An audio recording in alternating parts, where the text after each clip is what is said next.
Hi everybody, I'm Brandon. You're watching Fold Up Games devlog of my game that's a work in progress called Moondog, working title, total working title. In this episode, we've got cities and self-doubt. That's what I'm all about right now. Let's take a look at what I've been up to, and I'll show you what's working, what's not working, and what I'm planning.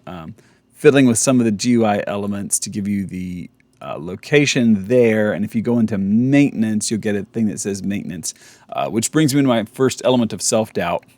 I'm thinking this isn't complicated enough, and I've spent a lot of time getting the system to work. It was a huge pain in the butt. I like it because it's doing what it's supposed to, and it's approachable. I like that, and you could easily come back here and understand it, and short things out through the other system, and that's not complicated. It's something I think that people could figure out without too much instruction, a little bit of trial and error, and you figure out what you're doing here. That's good. But I don't know. At the same time, I'm thinking it might be really cool to have like a ship diagram and wiring kind of grid or circuit board type grid going all over the place and things that need to be patched in. I don't want to overcomplicate it though, so I'm a little torn on this, and I'm not really a puzzle designer, so I don't want to try to do something and it be stupid. I also don't want to mess with the system that's currently working and just scrap it. What I really need to do is keep working on the marketplace system, because being able to buy, sell, trade, and all that stuff is what needs to happen in this game.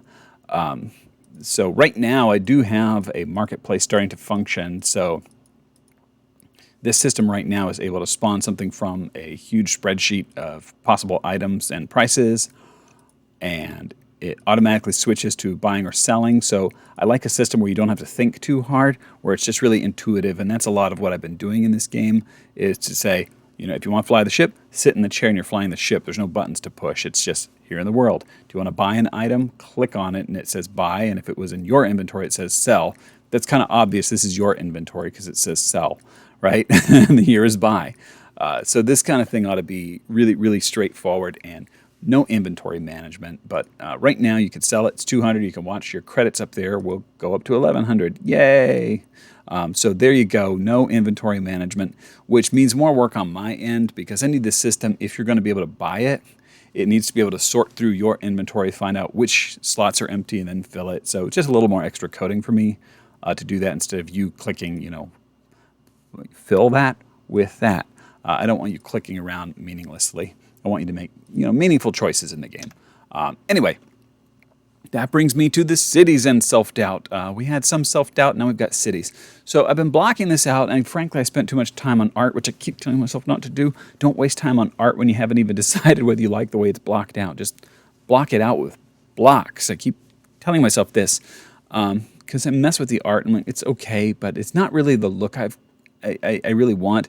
And I feel like even if I dress this up and give it more, coolness to it, it still is kind of a big bird's eye view, top-down thing, and I'm not really loving it. I would rather have one nice street for you to go to that has just the feel that you're really going for, that, this is a video game I want to play in a place I want to visit, or a place that gives me the creeps and I don't want to be there, rather than a top-down God mode looking at large city with, I walk for half a mile to get to this area where I might get shot, and then go buy some stuff from this building over there. I don't care about that as much. I don't think the players will care about it, and it's not the game I want to play. So I've been fiddling around, just throwing together, just blocking out some stuff to see if I like, the look of this. Would it be better, and this is where my brain is right now, would it be better for me to have one street that is really well done and well thought out?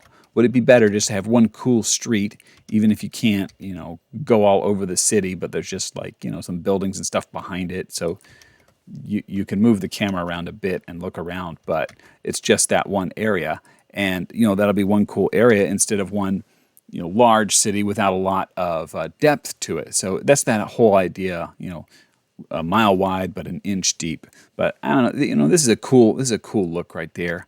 To me, that feels like I want to walk around here and look around and see this kind of environment. I'm doing orthographic kind of a look here, but I want the player to be able to move up and down the layers a little bit, back and forth here in the environment.